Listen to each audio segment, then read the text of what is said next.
Greetings and welcome back, everyone. We are the We Have Issues podcast. Today we will be doing a special dual episode since a lot has been happening in this country and internationally lately. We will be both discussing the recent shooting in Minneapolis involving an ICE agent and a civilian. And we will also be discussing a bit later on the capture of Venezuela's current president, Nicolás Maduro. So with that, keep looking out. I'm Chris. I'm Carvell. I'm Matt. All right. So everyone, the big story, which happened yesterday. We are recording this on January 8th. So as of January 7th, there was a lady named Renee Good who was allegedly blocking traffic for ICE agents in their line of duty. And there was an altercation between the two of them, or the group of ICE and Miss Good. And in that altercation, she attempted to flee the situation or attempted to attack an ICE agent, if we go by what our current executive department seems to think. And in the course of that, the ICE agent shot and killed her. So, guys, this is really a really nasty situation. What are your thoughts on that? Well, I don't have too many thoughts, but I want to say it's just always a sad time, a sad period when someone dies in such a situation. Someone is killed when it just seems like in the U.S. and nowadays we're becoming less empathetic to people's situations, whether you're a cop or whether you're a civilian. Whoever you are, we don't take a second to think about the other person, the person on the other side of the barrel, or the person outside of the car or whatever. And culturally wise, we're at a point where a tipping point where we can either be a nation that is defined by a certain characteristic, and that characteristic is being empathetic to people's situation or being very cold to people's situations. And that's kind of what we're seeing right now. I'm actually more upset not at the situation as I am with the people that are expressing the situation, and how us as a country, we're getting to a point where we don't care about other people and how they feel, but more so our side and how our side comes across, and how our side is righteous and the other side is evil. That's kind of where I see this going. So it's you can relate this to a lot of this situation in particular. You can relate it to a lot of different situations that's happened, and a lot of stuff has been happening in Minneapolis, which I think is really crazy. We just talked about it the other week. Yeah, it's just, I think maybe we mentioned this last week, but we have that. I was just hearing about this story. I didn't do too much research into it because, it's just emotions everywhere. But just thinking about the story, I just randomly thought about that Somalian, we probably mentioned it last week, that Somalian police officer that shot the Australian woman. And what he said, was that he got scared, and out of fear, when she ran up to the car, he shot her. And this is such a very similar situation where the police officer said that they're scared, but in this situation, we do have video evidence, right? I don't think he's going to get prosecuted. Oh no, and that's the biggest thing. Trump's already said he's not. Trump says they have immunity. Right. It's terrifying. And when I pin the two situations with the Somalian police officer and this this incident right now, I would feel I in my mind, if I just know about these two situations, I would think that the Somali police officer would not be prosecuted, and this ICE agent would be prosecuted because there's video evidence. We know everything that transpired, and then you have people, the community that is outraged by it. And this is kind of one of those things I've kind of mentioned in previous episodes. A lot of times, I think the scales have been tipped where it comes to like this, I don't know, Me Too reverse, where it's not exactly that, because it's a horrible comparison actually. So I take that back, but it's just that a certain MAGA ideology is being put forward, and it's kind of like you're having a license to do more than what you could do before. Mm-hmm. Yeah, I agree with that. And Carvell kind of touched on what concerns me with the whole thing is it's been politicized, and I understand that people are going to say because this was ICE, it's already political. That's not how it's supposed to work. ICE is not supposed to be beholden to one party or the other.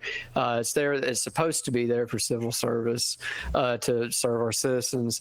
So when you have a left side who says this was cold-blooded murder, and then you have a right side that says everything's all fine and good, like you're saying, Carvell, it's almost like a license for the Gestapo to come in and rain hell down on everybody. And when I look at it from what I've seen in the videos, I think there's blame to be spread around on both sides, but it's 90%, in my opinion, on the officer. I don't really know exactly why Renee was there. It's kind of hearsay at this point, whether she was... That's the problem, Matt. Federal agents silenced her voice. Precisely. That's not going to come out. Like, it's terrifying that we have these extrajudicial, almost killings of American citizens happening right now. That's the kind of things that happen in Venezuela, not in America, except they are happening in America. From watching the videos, what it played out like in my head was she was confronted, and she had all of her attention focused on that agent coming to her driver's side window, and this other agent was coming around the front, probably unbeknownst to her, and she backed up and she moved forward. I don't think she was trying to run anybody over. If you look how she turns her wheels or turned to the right, I don't think she was really aware that agent was there until probably the last second when she's already, got her foot on the pedal. And honestly, what it looks like to me, and I could be wrong, but the slow-mo videos that I saw, it looks like that agent was moving away from the wheel well. And when she backs up, which would be a clue, hey, the vehicle's in motion, get the hell out of the way. It looks like almost when she goes forward, he moves back kind of in the path of the car. The right has kind of characterized that gunshot, the bullet hole in the windshield, almost like he's standing in front of the car and fires in. That's not really how I see it. He was off to the side, fires a shot, then fires back through the window. And so, I mean, I could see, and that's why I'm trying to have a little bit of grace, because I'm not working job like that, and I'm not in the heat of the moment, and there's not any part of me that's scared for my life. But I just, that's what I'm saying, is I just don't know, because I could see where he could interpret that car as headed toward him, and that's, there's just two angles, and unfortunately not everybody can look at each angle in their head. Well, you know what? I think what most people do miss too as well is there was a car to the right side. So she had to cut her car in such a way and back it up in such a way so that she didn't hit the car to the right side. Right. And then there was only such a small little gap that she was given to, to drive through. But, here's the thing about it, right? And this is kind of going back to kind of my earlier point is, like when I played football, right? And playing football, sometimes you need music to hype you up to go into the game, right? You should already be hyped, ready, but sometimes you need that extra stuff. Maybe you need an energy drink, maybe you need some music to hype you up, or you need people to get in your ear and tell you like all sorts of things. So where I'm getting with this is that culturally, Rise, I believe that ICE has created a culture where that they're saying that everything they're doing, people need to follow order. People need to listen to me. People, it's us against the world, right? And in such a way that you need to psych yourself to be a certain person and do a certain thing. And I say it like this because when I was, when we're playing football, playing sports, it's very easy. If you're at 100%, it's very easy to try to knock the helmet off the other guy. It's very easy to just be that mean guy you need to be on the field because you just got hyped up because that's the way the culture is. But Carvell, in sports, when you knock that helmet off, that's a penalty. It is a penalty. The game. Yeah, and you do get ejected of the game. To this officer. That's true. And where I'm getting at is that we have a culture right now, and a lot of this is fed by the leadership. And I'll say a lot of it could be fed by Donald Trump. I don't know. But where the ICE agents, with no hesitation, pulls out a gun and shoots anyone because they're riled up. You, Matt, could think of 1,000 ways to diffuse a situation. Yes, I know you're trained a certain way, but if you're some sort of law enforcement, your number one job should be to diffuse any situation possible. And culturally wise, that's not what we're seeing. Maybe that's just how it's culturally wise, how it has to be in America. I don't know, but I can tell you this. Most of American people saw was a lack of humanity. Dogs get treated better than this. And just because you're on the other side doesn't mean you could be treated less than an animal, which is quite sad, but this has become a culture. I mean, Matt, Chris, you know that I lived abroad. You know I lived in Taiwan. I remember when I first was walking the streets in Taiwan, walked by a police station, and the cop came out of nowhere and he waved at me, and I didn't know what the hell that meant. And I didn't say anything, just kind of walked, and he looked at me and smiled and just kept walking. And I was just like, the police smile at citizens here? They smile at the civilians? And like, it's such a different way of culture, a way of thinking that you think like, wow, this is different. I'm not saying that the police in the U.S. or the ICE agents in the U.S. have to follow the same routine, but what I'm saying is there has to be some type of humanity that has to be exercised inside of our culture. And you might see that in some police offices, but what you don't see that is with these ICE agents. And I don't know if it's brought out because of the citizens. I don't know if it's brought out because of the leadership. I don't know what it is, but humanity is lacking. Well, one thing you said, and I'll be facetious because I know what you meant, but you said without hesitation. That's kind of what actually bothered me a little bit about the whole thing was there was hesitation. If you look at the time where he actually draws the gun and takes the step, I know it's only a split second, it's only a nanosecond, but that's a lifetime of time when you think about a response. And it's almost like he drew the gun and then decided to open fire. And so like you're saying, Carvell, all three of us could have figured out a better way to diffuse the situation, mainly get the hell out of the way. But he didn't. And I'm trying to be gracious to the agent as well, because he's obviously been, reports say he's been drugged before. He had a similar incident where somebody like grabbed him and drug him with their car. Like I said, he's not in her position, just as she's not in his position. He sees a car start barreling toward him. Who knows how he's interpreted. But the fact that he's experienced some sort of trauma, the fact that he so flippantly used a firearm, I'm not going to go full left wing and say it was murder, but I am going to say I don't think he's competent. Either he's got some kind of PTSD, he's jumpy, he's trigger happy. We need to get Barney Fife off the force. Maybe he can, file papers or something, but he shouldn't be in the field, especially with judgment skills like that. And so might as well go ahead and piss off the other people.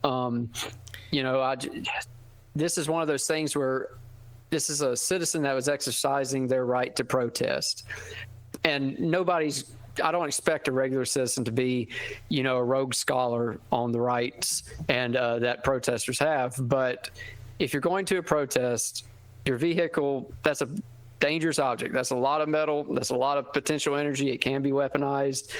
I would say it's probably best to leave your vehicle out of the protest for this very reason, because look at the issue that we're having. If there had been no car involved, this would have been a cut and clear case. But I just maybe it complicates things. Like I said, if you have to give a percentage, 90% of blame on the agent, but there were some things where you have to give a little bit of grace. We can't, we got to hold officers and law enforcement to a higher standard. I understand that, but we also we don't want to give full-blown immunity, but we also have to understand that they're in a stressful situation and they perform to the best that they can. It'd be like blaming, doctors kill people, truck drivers kill people. People die in the course of action of people doing their jobs, what they think is their scope.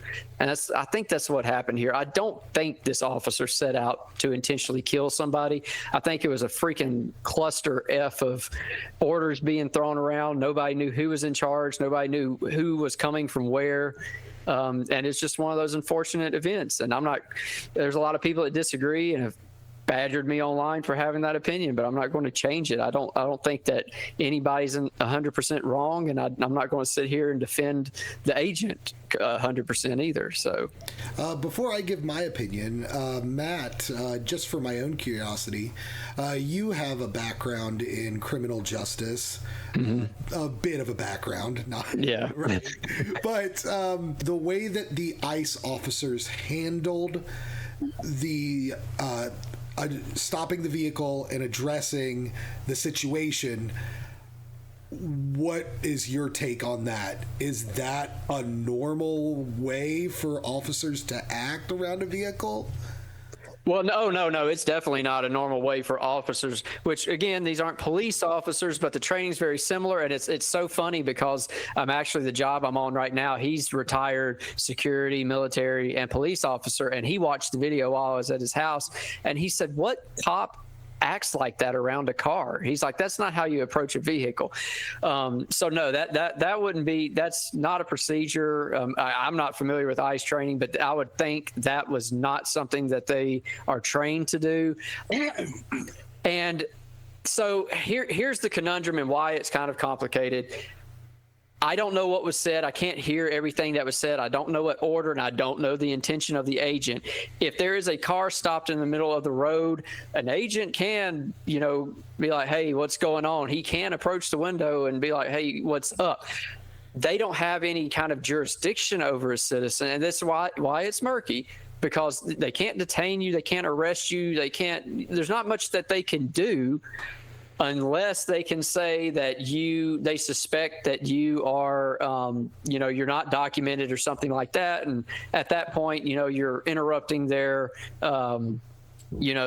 procedures. Who's to say, that's why I don't like that gray area, because what's to stop somebody from being like, well, she was stopping us from doing our job and we just figured that she might be illegal. And I've seen some of the right wing have said, well, you can see that she spun out, she tore out. Do you see one of the first agent in the video? He slips. You can tell that there is ice on the road. She wasn't getting traction. That's why she lurched forward the way she does. I just don't think she was trying to run him over. It's just my feeling. I mean, and to give my opinion in a bit more detail, I think it's very easy for a civilian to be confused, especially when masked men with no badges with weapons are converging on your vehicle, surrounding you, when you don't know who to listen to, and it is very easy to be panicky. It is very easy to get into a situation. I would hope that the law enforcement officers would be the adults in the room in that situation, and would be able to help guide the civilian or address the situation. You don't endanger other people. There were other people around in that situation. What happens if the officer had been off by a few inches, missed her head the first shot, and killed a kid? Totally unnecessary. What happens if officers, unless they are immediately and imminently threatened, do not shoot people in vehicles, because those vehicles then have no driver. And those vehicles can go anywhere. They can run over another innocent person. Ours did. Cause property damage, which it did. Hit a telephone pole, hit another vehicle. Someone could have been in that car. Yeah, ICE has collected a lot of dangerous individuals. ICE has collected a lot of illegal immigrants, whether you think someone can be illegal or not. They have been doing their duty. I also believe ICE has been acting inappropriately in the pursuit of Trump's own personal gains, Trump's own personal desires. For the longest time, I have been really hesitant to claim that what Trump is doing is fascist, just because I don't think he's smart enough to commit fascism. I don't think the people he's with are smart enough. But, you get enough idiots together, eventually they're going to get something done. And to the detriment of America, in this case. God bless her soul, she was, like you said, Matt, she was engaging in protest, protected speech under America. We were founded by dudes protesting, throwing tea into the harbor. We're going to be one of those countries that cracks down on protest. We're going to be Russia, who rounds up protesters and who are against the regime and just sends them to the gulag. We're going to be like China, who rounds up anyone who might have dissenting opinions and, shove them away into a retraining camp. That's not America. That's not the America I know. Well, yeah. I mean, Chris, you mentioned fascist, right? And I'm just going to read the Google AI definition they have for a fascist. And you can understand why a lot of people are using that word. So a fascist is a follower of fascism, a far-right political ideology prioritizing the nation, race above the individual, characterized by a strong central government, a dictator or militarism, forcible suppression of opposition, and extreme nationalism, often with the focus of national rebirth and traditional values, opposing democracy, liberalism, and communism.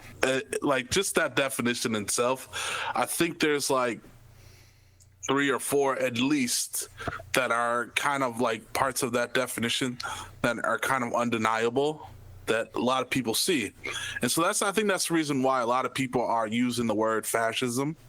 And, I would have to agree with you, Chris. I mean, it's getting scary. We're meant to topple dictators, not to raise them up. Well, right. and the problem, and I'll use something. I'll trigger the whole damn audience real quick. I'll use a term by David Icke. He kind of coined it, called the totalitarian tiptoe. Some might liken that to the turning the temperature up on the boiling frog in a pot of water. But it sucks because you want to be able to protest. That is our right, and like you're saying, Chris, that's kind of what we're founded on. But at the end of the day, you've got to perform your operations that you're assigned to.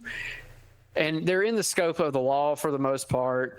There's bad actors, and that's not who I'm talking about, but I'm talking about the general operations that ICE is assigned to do. You've had people shoot into the facility and kill actual immigrants. You've had bomb threats. You've had people try to force their way into these. There has been violence, and it's like, if you stood outside the facility and sang Kumbaya and waved the signs and went, 60s hippie on it, and they were still pepper spraying you and pepper balling you, I think more people would have your back. But there are bad actors in that crowd, whether they're sent there intentionally or not, whether these are just people who want to play armchair socialist. I see it from both sides. Like, I want people to be able to protest, but if your protests are going to push this far into it, they're going to defend themselves. They're going to be on edge, and that's how you get these itchy Barney Fife trigger fingers like we've seen here. So I don't think this was like a case of fascism. I mean, they didn't go out and like sweep the streets. It was just unfortunate. Did you hear what happened right after that?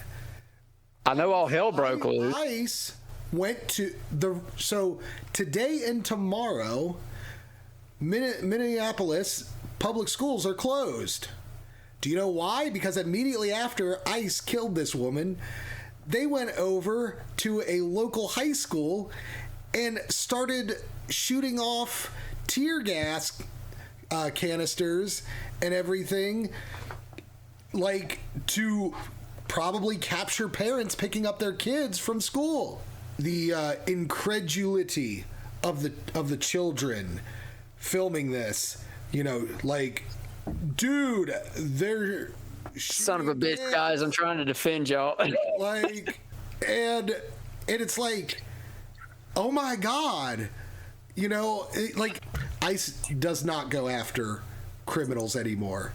So ICE is charged with casting a wide net and bringing in the tuna, and they're bringing in dolphins and baby seals and endangered species galore, and just shoving them on the deck, in order to catch these tuna.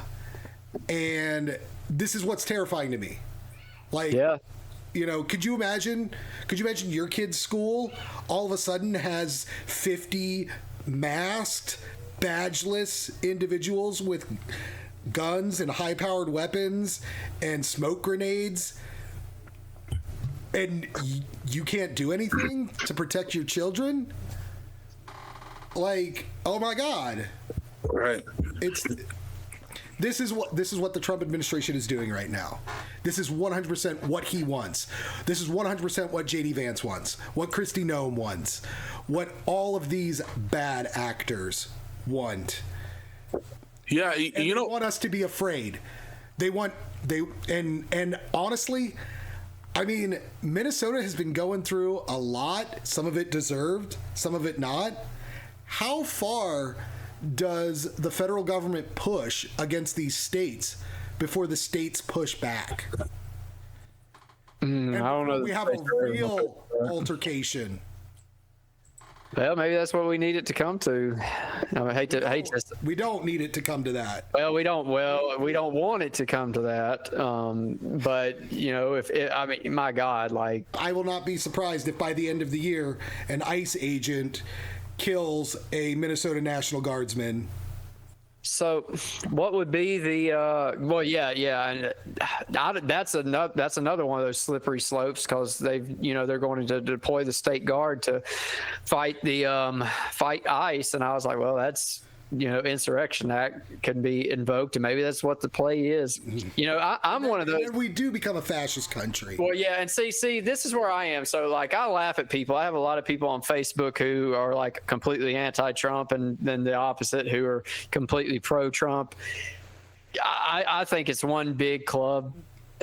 That's my conspiracy theory, is that this is all set up by all of them. And so maybe that's the play that they're trying to make. Maybe that's what they're trying to enforce. What I was considering today is, like, what happens if we get to the point where it's like, okay, the ICE thing isn't working. Oh, great, we got rid of ICE. now we're calling in private contractors. I mean, basically that'd be like bounty hunters, which with federal immunity. Yeah, Trump's going to grant them federal immunity. And our weak-ass court system isn't going to push back on that. Our weak-ass legislature isn't going to do a damn thing.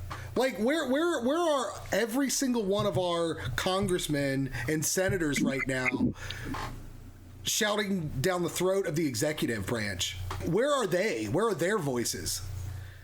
You know, Cowing to what Trump wants, because it's one big club and you ain't part of it. I mean, that's the truth. You know, a lot of these people are trying to either protect their job, or they're trying to protect their money, or they're just trying to protect their own people. And, you know, it's quite sad because the American people get forgotten. And a lot of the Republican base, they should know that, hey, what MAGA is doing is not exactly aligned with our party. But they don't care because he's the one in charge, and he's the one that they perceive that is keeping their party afloat. And that's where a lot of the issue is, because people are just bowing down to whatever his requests are, and nobody's fighting back. And the ones that are fighting back, you know, you can only hear their voice for 2 seconds before they get kicked out of whatever space that they're a part of.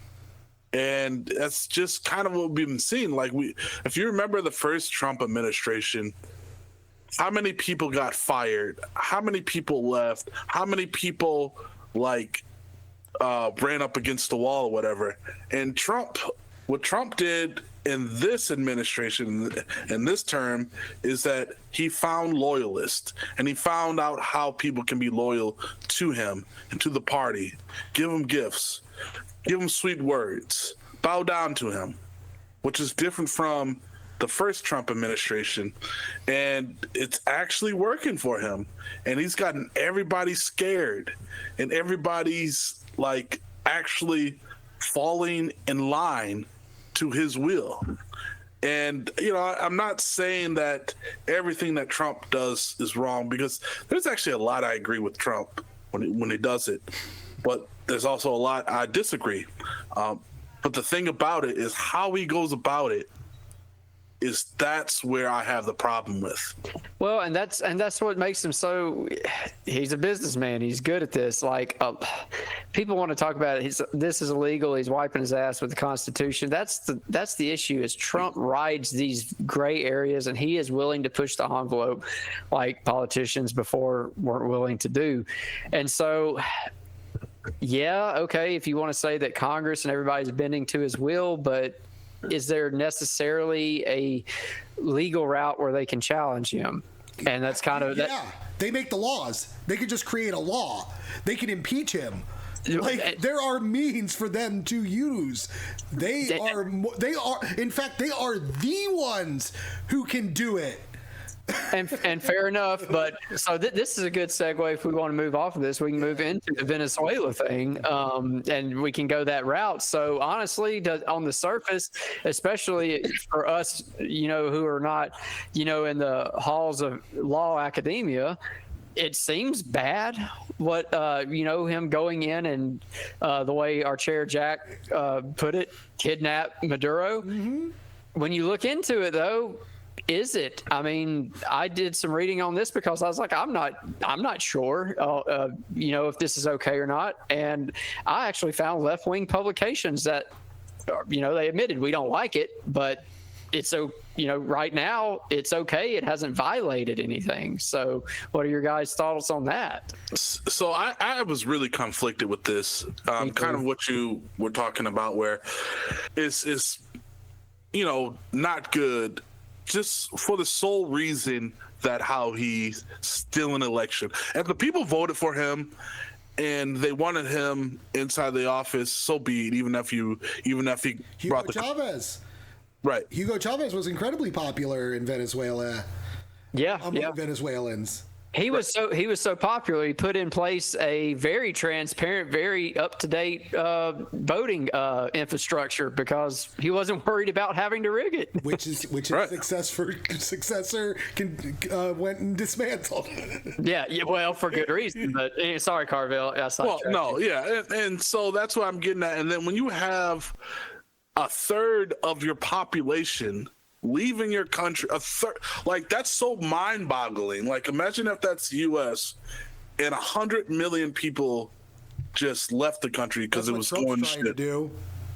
Yeah, I mean, you don't have the same status. Right. Like that's just mind-boggling, right? So you're doing something wrong.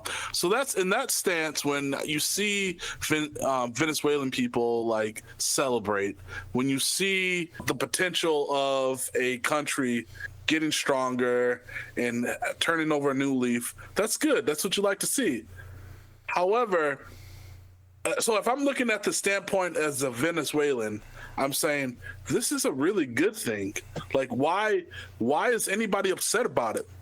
But if I'm looking at the standpoint as an American, I'm saying to myself, this is not something we should be doing. Not only should we not be doing this, we are treading in dangerous waters. Mm-hmm. And some of the dangerous waters, we're pissing off all of our other allies. I'm not talking about the ones across the Atlantic or the Pacific. I'm talking about Brazil. I'm talking about Mexico. The countries that are on our block.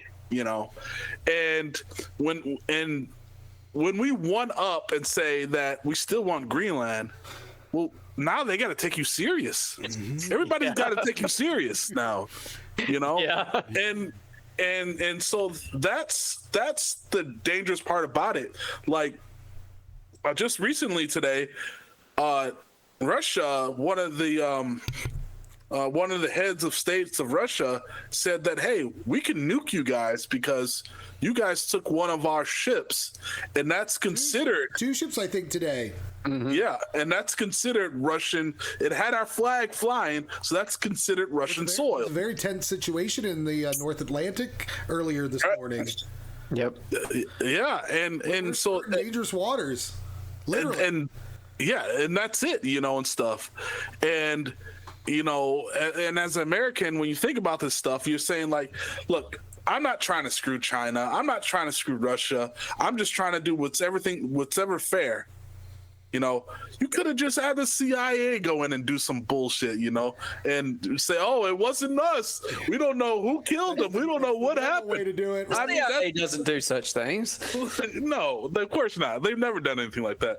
But for you to come up and take actions the way you took them, you're not caring about the repercussions that can come with, right? I mean, I get it. There's a lot of oil. I don't know if we did it for the oil. Everybody's saying it's for the oil. Let me stop you real quick. So for our audience's benefit, since they might not be aware of the situation that happened, so Nicolás Maduro was, like I said earlier, the president of Venezuela.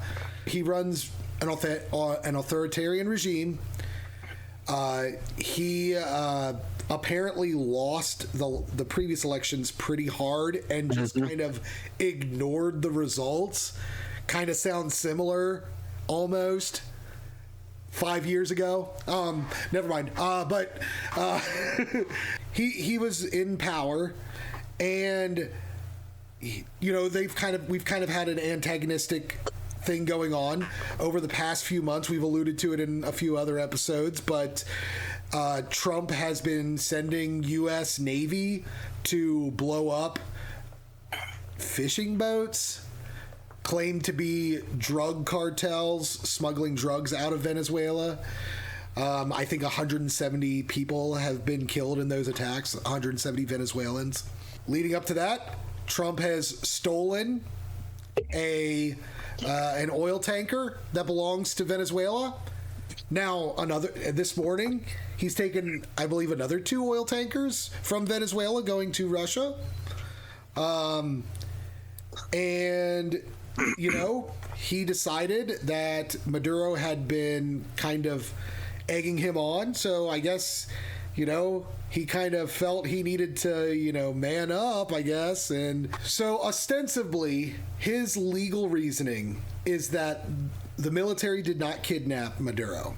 What had happened was FBI agents, with the defense of the military, went in to arrest and serve Nicolás Maduro on charges of drug trafficking and charges of owning machine guns. Yeah.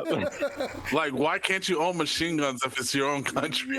That's wild. Anyway, so again, trumped up charges. That's his MO. But they went in, captured Maduro.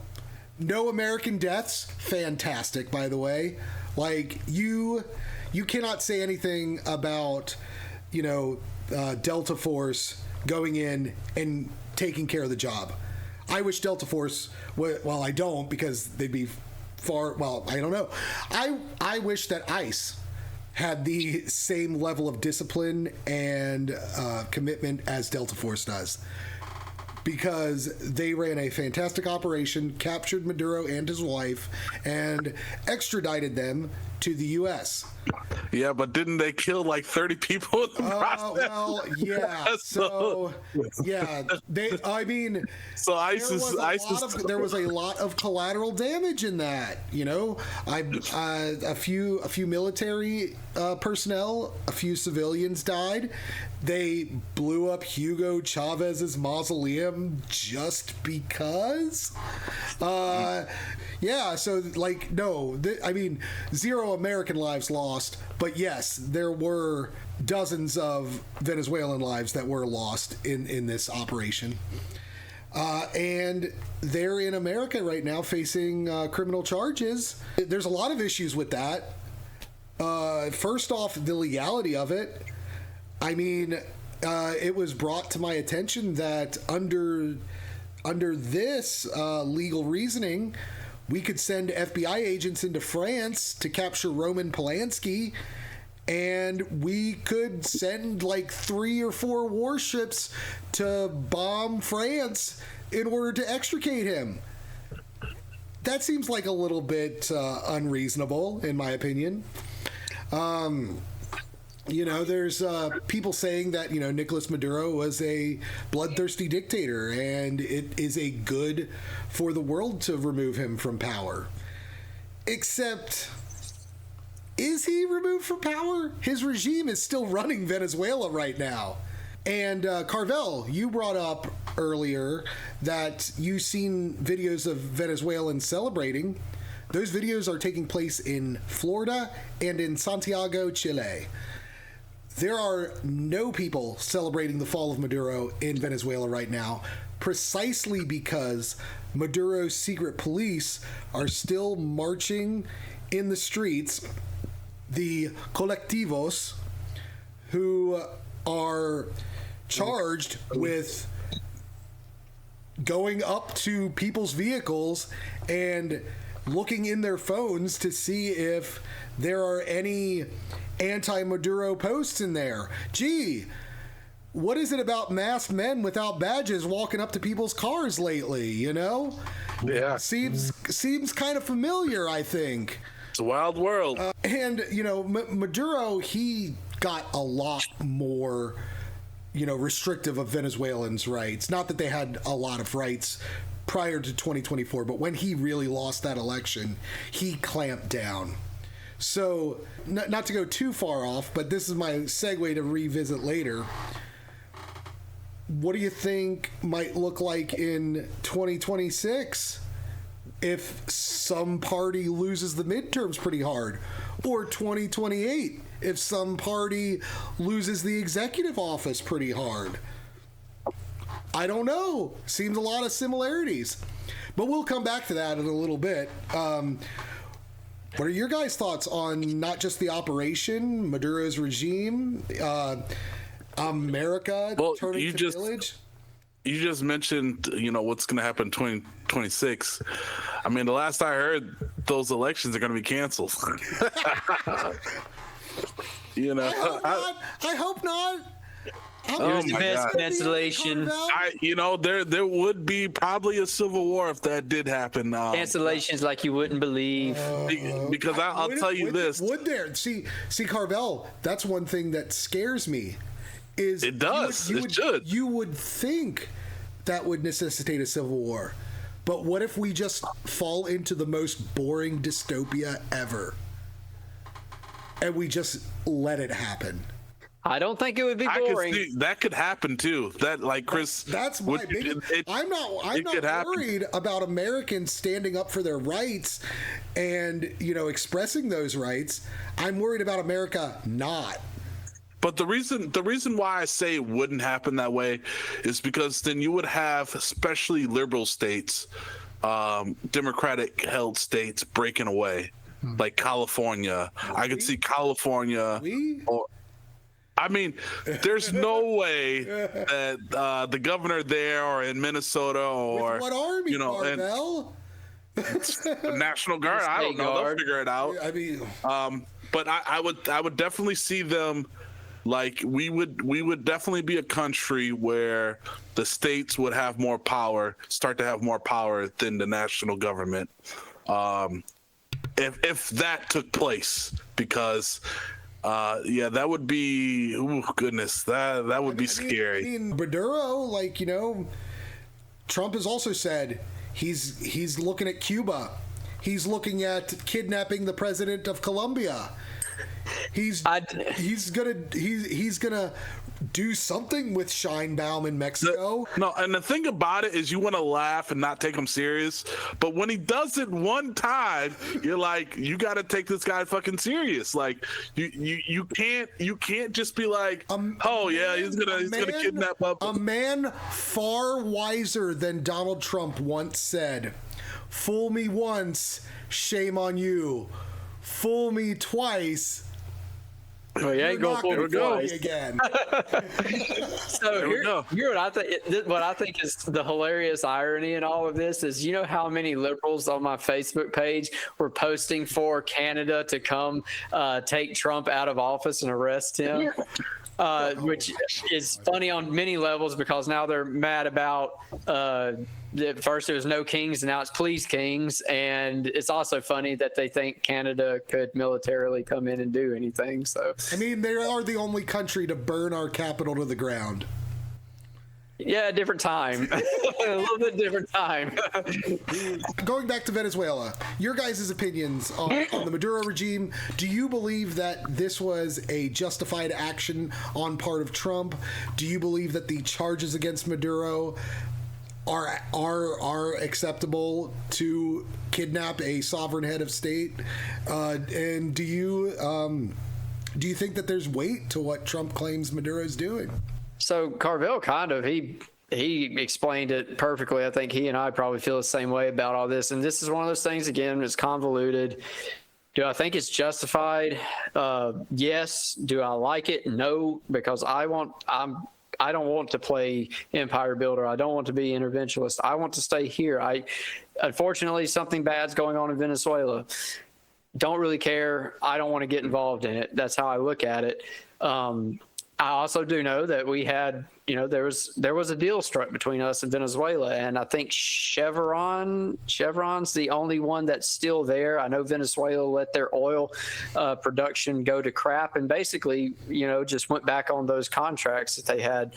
We had between us and them. 2014 was when things really got bad, and their economy basically started to plummet. The part of me that wants to stay in America is against it. So I look at it kind of like what you were saying, Chris, earlier. Venezuelans seem to be receptive to this. Maybe not so much in the country, but the ones that left the country for that reason are happy about it. So it's one of those things I'm kind of going to remain neutral. I think also, you're obviously only going to get a sample of any country. If the president of France ordered the French Foreign Legion to come in, remove Trump from office, there would be lots of parts of this country that would celebrate Trump leaving. there Right. would also be lots of parts of this country condemning the actions. And that is happening in Venezuela. That is happening in every other state. Like, countries are not these monolithic ideologies that their leaderships exist or the opposition exists in. There's loyalists, there's separatists, there's all dissenters, there's all these different kinds of groups. Well, and you can find them. In Iraq, we had a bunch of people cheering the downfall of Saddam, and then a huge gap because we only could find like 300 people. That's a big point. That's a big thing that I wanted to bring up too, guys. What happens on day 2? What happens now? Now, You take over Maduro's regime is still in power. And Trump did was capture an old man. And this is the thing that I've we've seen time and time again within the United States. We go to Iraq, we go to Vietnam, we go to like all these other countries. You could say Korea. Korea is more successful than other countries. You can say Afghanistan. Afghanistan was understandable, but we go into all these other countries and we take over the leadership. We oust the leader, and then we end up spending a lot of money and the country goes to shit. That's actually has been what's happening, and we get nothing out of it, right? So I agree with Carvell on that, except I don't know that we could have got much worse in Venezuela to start with. Well, yeah. Well, and that's the thing, right? It's what's your plan? The plan is to, I get it. The plan is how to get the leader out of office. The plan is to keep China and Russia out of the Western Hemisphere. That is the plan for this. This is why Trump took out Maduro, because he does not want anyone challenging America in their backyard, what they consider. Right. And that makes sense. That makes sense. I mean, I would say that there's got to be some kind of plan in place, because there are companies that are looking to invest. And I mean, it's going to take, I think the estimate was like $100 billion to bring the oil production back online, the infrastructure to rebuild it. And the fact that they are at least entertaining doing that and investing that much, there must be some kind of plan that the Trump administration has put into place. What about the next presidency?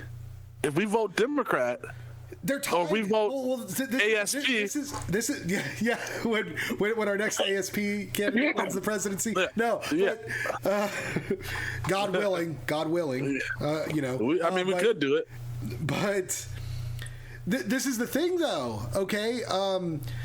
There were people who weren't quite so keen on James Polk's, 38-40 fight 150 years ago, whatever. Well, we still own Washington. We still own Oregon. I mean, you inherit these things. It is very political. Once you capture a thing, it is very politically untenable to get rid of it, especially if Americans have started to get involved. Because, okay, if we capture Venezuela, Venezuela, the government, we are now kind of stuck supporting this regime. Because what happens when we stop supporting the regime? Then Venezuela collapses. We get another leftist comes in, and we get terrorist kind of situations. Well, so it's what's wrong. It's what's going on with Ukraine right now, where we're kind of stuck with Zelensky, where we're stuck sending good money after bad money, because we have these obligations that we're stuck doing, and we're going to have obligations in Venezuela. And it's why it took us so damn long to get out of Afghanistan, because we have these businesses and operations. These people are under contract. These American employees are under contract for 2-3 years at a time. Let me ask you this, okay? What do you guys think the price of gas has to be in order for these companies to be profitable. Because I know you guys have been understanding that gas prices here in the U.S. has been quite cheap. It depends on the type of gas, too. From what I understand, Venezuela's gas is very low quality. It is. So, you would need gas to make Venezuelan gas profitable. I would imagine it would need to be quite high, right? Right. I mean, and that could be screwed up by Saudi Arabia at any given moment. There's a lot of elements to it, but I would guesstimate $3.50 a gallon would be the profit point. But barrel, it's going to be barrels. These oil companies, it's like $60 to $70 a barrel. They're profitable, but you could say prices would have to be $2.75 to $3 or above for them to actually be profitable, right? We're seeing that level right now, $2.75. I see in some places around here, it's $2.30. The cheaper the gas, it's cheap down here. The cheaper the gas is, the less profitable these oil companies come. This is the issue. This is how but we're not going to sell Venezuelan gas in America, Carvell. We're going to you got a point. We're going to sell Venezuelan gas throughout South America, throughout Europe. America's MO is to sell everyone else's gas, to use everyone else's resources, so that we are the last nation holding resources. To be fair, that's kind of what most developed nations' plan ideally is. I mean, you're right, Matt. That's Russia's plan. Russia's plan is to sit out global warming as the permafrost thaws out, so that they have more access to their natural resources. So that's why Trump wants to go into Greenland and take over Greenland, because there's a lot of untapped resources there that America would love to extract and sell around the world, so that we can hold on to ours. Or would like to shore up for America so that we could go into places like Afghanistan, which Trump wants to go back into Afghanistan, to extract their rare earth minerals and all that stuff. China is already getting the hint, right? I read this article today that they're saying that China right now has reached its peak, or has already reached the peak of the amount of oil that they're going to use for their country, meaning that everything else from now is going to be coming from renewable energy or a different source of energy, but not fossil fuels. And so the article was mentioning that this seizure of oil from the Americans is not going to impact China that much. Other countries, sure, but not China that much. China is not going to really need to depend as much on this oil. Maybe that article's wrong, but it makes sense. I can see that. I would say it's wrong because you have to, it's maybe not a fuel source, but probably I would say the great majority of what China produces still requires petroleum. I think what the article was iterating was that they've reached their peak. They don't need to... They're not going to have a need for more crude oil. They're not going to need more. Guys, we don't have to ask what the party needs, because on Maduro at least, because we've gotten a statement on that. Link down below for the ASP official statement. There you go. We won't read it verbatim, but Matt, if you could kind of summarize it a little bit.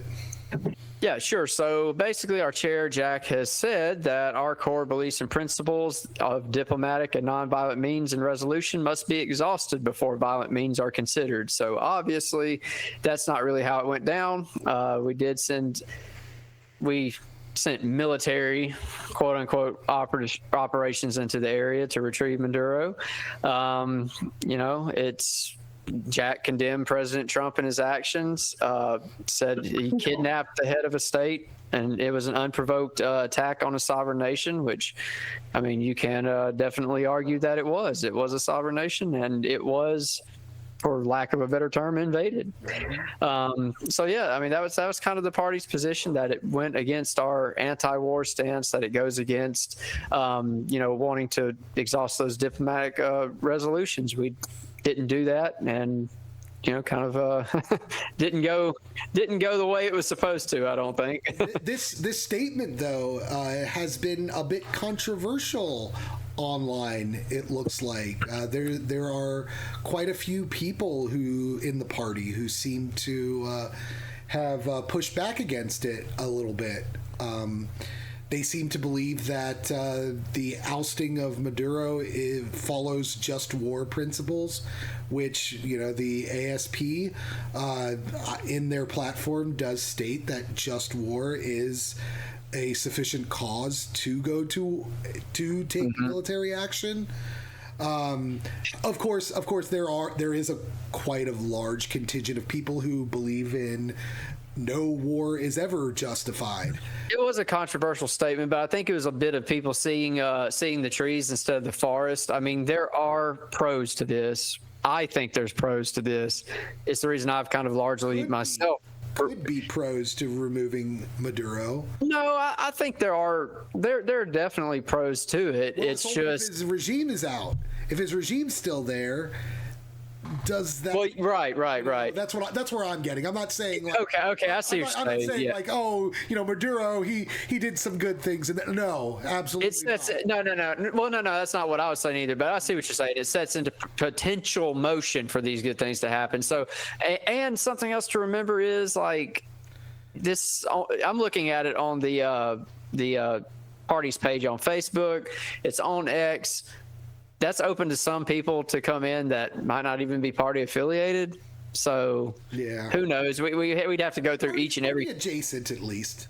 Party. Yeah, well, obviously they're following because they're curious. So we'd have to go through each and every comment and kind of weed out and say, this is a voting member, this is not. And so it's one of those things. Like I said, that's why I personally kind of remain neutral on it, is because like I don't on principle agree with it, but I see the down the pipeline good that it could do. So I've kind of take a step back, but I'm not going to sit here and go against this statement. I mean, I agree. That's why I'm in the party. As I don't want to play foreign interventionist. I want to have those diplomatic resolutions, and so that's where I stand on it. Do you think that the party will make a statement on the Minneapolis situation, or do you think that that situation is too complicated, too controversial, too obvious even? Yes, I think that's how they're going to rule on it. I would actually like for them to make a statement on this. The problem is to appease the majority of the party, you would have to lean heavily against ICE in absolute totality is what it seems. I mean, I put out a statement from the Y podcast Facebook and was absolutely crucified for it. I think there's a lot of contrarians that just wanted to seize on that moment to live out their revolutionary fantasies, but fair enough. I don't think we're going to make a statement. I think it's too controversial. I don't know that there would necessarily be a benefit to it. Should we? Probably. In our best interest to do it? Probably not.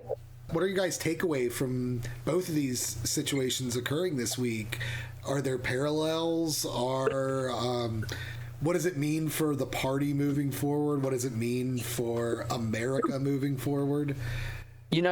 I would like to say that it's a good thing for the party. There's just so much BS going on, and you would hope that people would get tired of it. But the just stark line division from the ICE shooting is it's nuts. And the American Solidarity Party, I think we pride ourselves in being more into the center, to being that the adult in the room, the rational voice. And I'm just not hearing enough rationality from both sides. I'm like, we can't work with that, guys. Like, we can't say this was a horrible thing that happened, and our thoughts, prayers, condolences go out to to Renee and her family and everything, we can't even say that. Like, it's just this hard line in between. So party moving forward, I don't know if there's much benefit from it. I do think that the Venezuela incident kind of plays in our favor, because I've actually had friends who I know are really hard right, even verging into MAGA territory, who reached out to me and been like, dude, what is Trump doing? And I'm just like, hey man, if you get tired of it, come over. Venezuela probably benefits us more than the ICE thing. But it just shows what turmoil the world is in right now as a whole overall. Just to kind of iterate it, I think Matt kind of said a lot of the good points about it too. The whole Minnesota thing, it's something that spiraled from what we know that happened with the Somalis and the daycare, and then ICE, and then Trump, and then a lot of this stuff. It's kind of at the point where it's like you're either one side or the other, but it's kind of hard to be in between.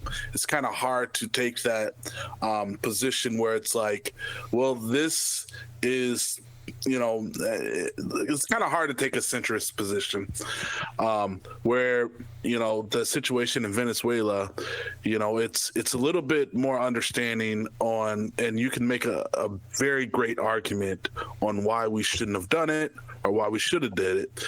But as an American, I believe that you can definitely make an argument on why we shouldn't have done it as an American.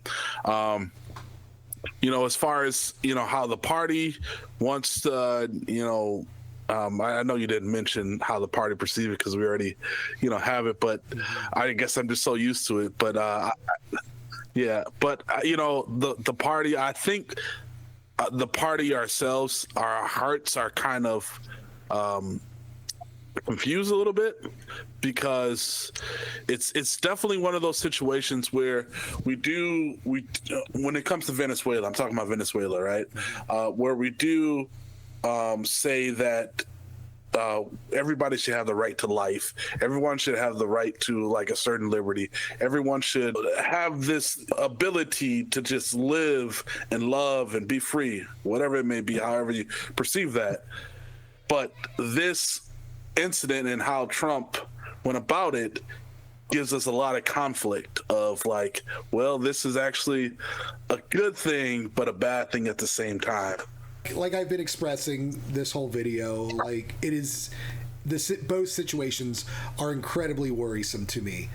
The fact that our leadership believes that it is above international law, that it believes that it is above the laws of its own nation in defending masked gunmen against U.S. civilians. I think that is ridiculous. I used to be kind of neutral on Trump. Trump's first term, I didn't agree with him, but things weren't that bad. This second term, the polarization of society, Trump is getting dangerous. I'm not just against him anymore. I am pushing back against what he does now, because I don't believe that what Trump and the Republicans are doing at all is good for America, even when they do things that the ASP supports, because they don't need to be getting more authority, more power from this. And I think that the Democrats in this country are incredibly short-sighted. They are just the anti-Republicans right now, and that's not what this country needs. This country needs a party who stands for things, for peace, for justice, for America and its values. And we don't have that. And for those of you who might, be against my opinions that I don't see much of a difference between Maduro's authoritarian regime and his masked thugs going to harass civilians, and Trump's authoritarian regime going after masked thugs going after civilians. Well, I got this boot here that you can lick, because that's, how I see you, because you are not acting to the benefit of America. So, sorry, not sorry. Again, everyone, thank you so very much for bearing with us through this. It was quite a lot this week. Please let us know what you think about both these situations, whether you believe that they do have parallels with each other, whether you are concerned that our country might degenerate into an authoritarian regime like Maduro's. Please leave the comments below, like us, subscribe, hit that bell icon so you can see us popping up on your feed. And with that, thank you again for listening to the We Have Issues podcast. I'm Chris. I'm Carvell. I'm Matt. God bless, and we'll see you next time.